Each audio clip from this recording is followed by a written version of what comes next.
Hi, this is Tim of the 1916 Company. Welcome and thanks for logging on. If you love this watch, email me, Team Mosso at the1916company.com for purchase pricing and availability questions concerning this watch. And this watch is an Audemars Piguet Royal Oak Perpetual calendar in the traditional 39mm case size in the traditional monoblock steel construction. So this is a reference 25820ST. Serial number is E73000 approximately. You'll see a little bit more of that in a moment.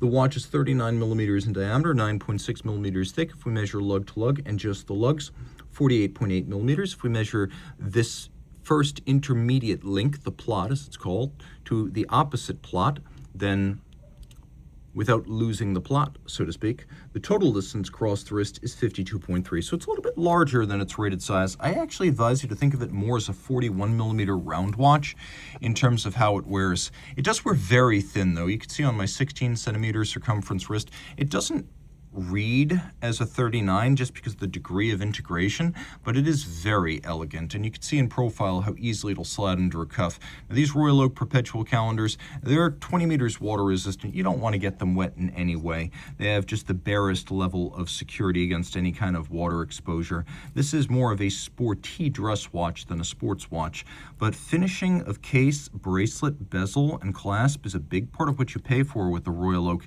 You can see the polished bevel that expands on the lug hoods and runs perfectly aligned across the shoulders of the links.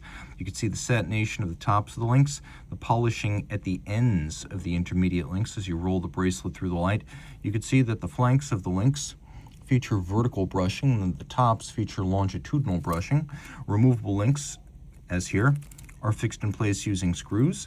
We have a single fold deployant with a little push button that recesses, and so when you want it to open, you pull down this little AP logo, and it props open just like that.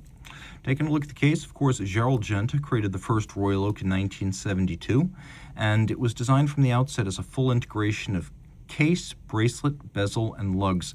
Genta, fascinated by jewelry, eventually decided that he preferred to be known as a jewelry designer than as a designer of watches, and so the Royal Oak was envisioned as per his ideal, which is a bracelet, and it just happened to have a timepiece attached. So that was the premise of his design. But the rounded octagonal bezel was inspired by a vintage diving helmet. Now you can see the white gold bolts, and they are bolts, sitting recessed inside the bezel. They're a little bit warmer in tone than the steel because white gold is warmer in tone than steel. That same hexagonal form is present on the crown.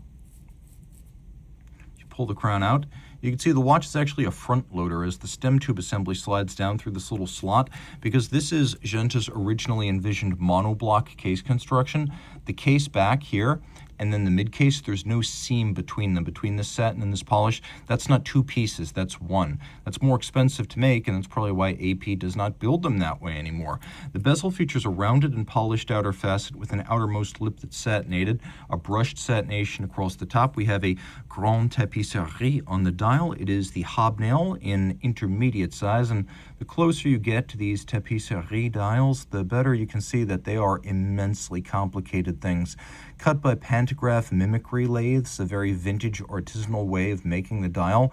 They have tens of thousands of little textures over the hobnails and between them.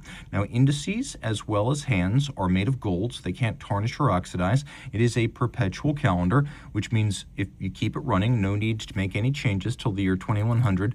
The moon phase is a 122-year moon phase, so 2100 is the correction date for the calendar. 122 years from the last setting is the correction date for the moon phase. One of the tricks I've always enjoyed that adds light to these dials is the polishing of the inner bezel. And then you can see we've got this lovely sort of cloverleaf dial with cruciform symmetry. You can split it from top to bottom or bilaterally, and it's very symmetrical and that's beautiful. We'll do a quick loom shot so you can appreciate that this E73000 watch features its original loomed dial, and that it is Luminova. Turning it all over now, the movement based on the JLC 920 is immensely beautiful. There's a reason they don't use this movement anymore, and it's not technology, it's the time necessary to decorate it.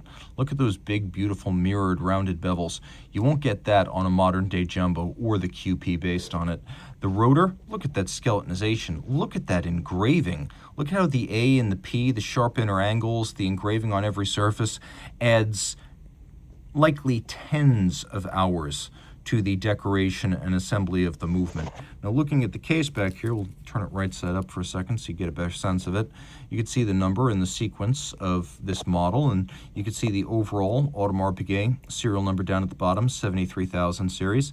Taking a look at the case back, you can see it is the Perpetual calendar automatic, and there's this beryllium ring that runs all the way around the movement with the mass on one side, and then there are 4 jewels set into the base plate so that ring and the mass can be set very low without any risk of contacting the base plate or the bridges. JLC developed this movement in 1967 as the 920 on a commission from Vacheron, AP, and Patek, and so the agreement was that only those 3 companies would ever be allowed to use it, not JLC itself and not JLC's other customers.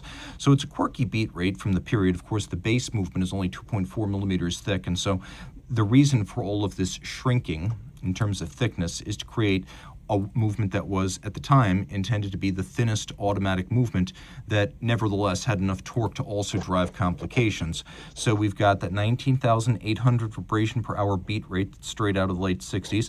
This all pivots on 38 joules. It's adjusted in 5 positions, which is the high horology standard and also the standard used for chronometers. You can see a subsequent innovation, the addition of a Gyromax-style free-sprung balance for more precise adjustment and also moderately higher shock tolerance. Another feature, you can see not just KIF shock protection on the balance staff, but also use of KIF shock protection on the escape wheel pivots to add just a little bit more durability against shock, and then possibly also to make it a little bit easier to seat the pivot into its cup without fracturing it. So on top of everything else, we've got unidirectional winding action, though it's not evident from just looking at the movement. That is how it works, and a 40-hour power reserve.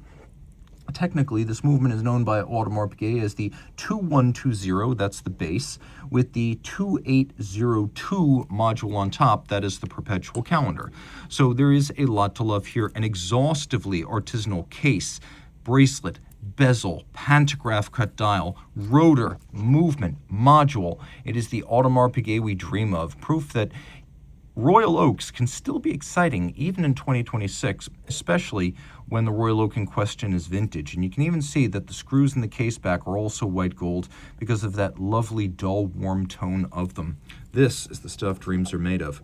Reach out to Team Mosso at the 1916company.com for purchase and pricing details.